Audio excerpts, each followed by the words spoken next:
നമസ്കാരം, കലാകൗമുദി ഓൺലൈനിലേക്ക് സ്വാഗതം. കേരളത്തിലെ കോൺഗ്രസിൽ ഇപ്പോൾ ചില രസാവഹമായ സംഭവങ്ങൾ അരങ്ങേറുകയാണ്. കെ സുധാകരനെ മാറ്റി സണ്ണി ജോസഫിനെ KPCC അധ്യക്ഷനാക്കുകയും 3 ചെറുപ്പക്കാരെ വർക്കിംഗ് പ്രസിഡന്റുമാരാക്കുകയും അതിനുശേഷം അവിടെ നിന്ന് ബൂത്ത് തലം വരെ പുനഃസംഘടന ഉടൻ നടക്കുമെന്ന് പ്രഖ്യാപിക്കുകയും ചെയ്ത കോൺഗ്രസിൽ ഇപ്പോൾ തമ്മിൽ കുത്തും തമ്മിലടിയും രൂക്ഷമായിരിക്കുകയാണ്. നിലവിലുള്ള KPCC ഭാരവാഹികൾ ആരും സ്ഥാനമൊഴിയാൻ കൂട്ടാക്കുന്നില്ല. KPCC അധ്യക്ഷനെ മാറ്റിയതുപോലെ ഈ ജനറൽ സെക്രട്ടറിമാരെയും സ്ഥാനമൊഴിയാൻ മടിക്കുന്ന ഭാരവാഹികളെയും ഇനി AICC ഇടപെട്ട് മാറ്റേണ്ടി വരുമെന്ന അവസ്ഥയാണ് ഉള്ളത്. കെ സുധാകരന്റെ കാലത്ത് നിയമിച്ച KPCC ഭാരവാഹികൾ ജനറൽ സെക്രട്ടറിമാരടക്കമുള്ളവർ സ്ഥാനമൊഴിയാൻ കൂട്ടാക്കുന്നില്ല എന്നാണ് ഇപ്പോൾ കോൺഗ്രസിൽ നിന്ന് ലഭിക്കുന്ന പുതിയ വിവരം.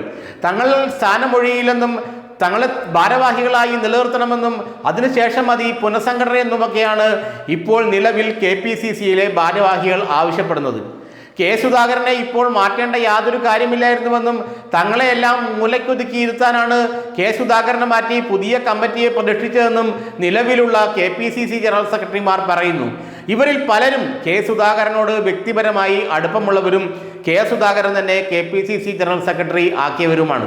ജനറൽ സെക്രട്ടറിമാരും അടക്കമുള്ള പലരും ഇപ്പോൾ സ്ഥാനമൊഴിയാൻ കൂട്ടാക്കുന്നില്ല.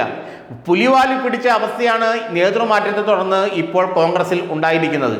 ഇത്ര ധൃതി പിടിച്ച് നേതൃമാറ്റത്തിന്റെ ആവശ്യമില്ലെന്ന് സീനിയർ നേതാക്കൾ മുഴുവൻ പറഞ്ഞിട്ടും ദീപാദാസ് മുൻഷിയുടെയും KC വേണുഗോപാലിന്റെയും താല്പര്യത്തിന്റെ അടിസ്ഥാനത്തിലാണ് കെ സുധാകരനെ മാറ്റി സണ്ണി ജോസഫിനെ സംസ്ഥാന അധ്യക്ഷനാക്കിയത്.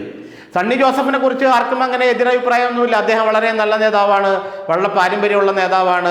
സുധാകരനെ പോലെ ആക്രമണോത്സുകതയില്ലെങ്കിലും വളരെ അവധാനതയോടെ കാര്യങ്ങൾ പഠിച്ചു പറയുന്ന ആളാണ്. അദ്ദേഹത്തോട് ആർക്കും എതിർപ്പൊന്നുമില്ല. പക്ഷേ തങ്ങളെ സ്ഥാനത്ത് നിന്ന് മാറ്റരുത് എന്നാണ് KPCC ഭാരവാഹികൾ പറയുന്നത്. സണ്ണി ജോസഫ് പ്രസിഡന്റായി വന്നാലും തങ്ങൾ അതേ സ്ഥാനത്ത് തന്നെ പിടിച്ചിരിക്കുമെന്ന് തന്നെയാണ് ഇപ്പോൾ KPCC ഭാരവാഹികൾ പറയുന്നത് അത്രേ. ഏതായാലും KPCC ഭാരവാഹികളെ മാറ്റി ഒരു പുനഃസംഘടന ഇല്ലാതെ താഴേക്ക് DCC പ്രസിഡന്റുമാരെ മാറ്റാൻ കഴിയില്ല.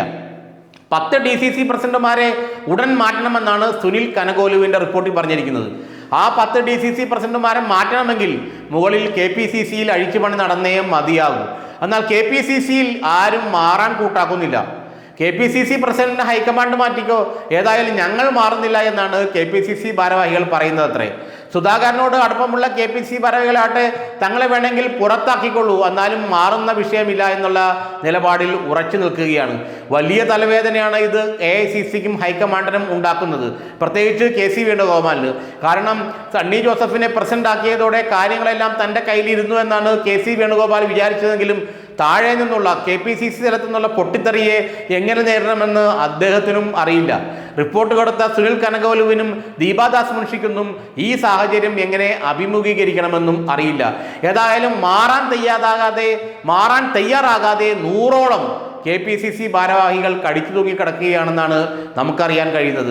ഏതായാലും കോൺഗ്രസിലെ പുനഃസംഘടന ഇനിയും പൊട്ടലും ചീറ്റലും നടത്തിക്കൊണ്ടിരിക്കും. അത്ര പെട്ടെന്നും ഇത് അവസാനിക്കില്ല. 2026 തെരഞ്ഞെടുപ്പിന് കഷ്ടിച്ച് 10 മാസം മാത്രം ഉള്ളപ്പോൾ KPCC പുനഃസംഘടന എങ്ങനെ നടത്തണമെന്നറിയാതെ ഉടലുകയാണ് കോൺഗ്രസ് പാർട്ടി.